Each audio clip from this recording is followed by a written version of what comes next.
মালদা এবং মুর্শিদাবাদে পরিযায়ী শ্রমিকদের জন্য বিধানসভায় কথা তুললেন সুজাপুর বিধানসভার বিধায়ক সাবিনা ইয়াসমিন। তো চলুন উনি কি বলছেন এই ভিডিওর মধ্যে আপনারা সবাই শুনে নিন।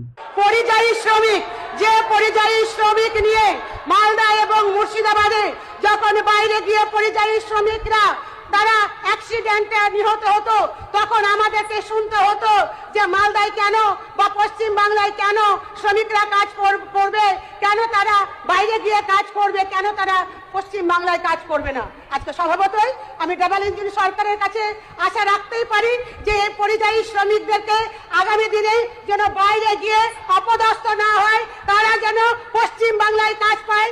আপনাদের কথার মোতাবেক এটা অবশ্যই আমি এই বাজেটে আশা করব। এই ভিডিওর মধ্যে তো আপনারা সকলেই শুনতে পেলেন যে এই পরিযায়ী শ্রমিকের ব্যাপারে সেই সাবিনা ইয়াসমিন সেই কথাগুলো বললেন।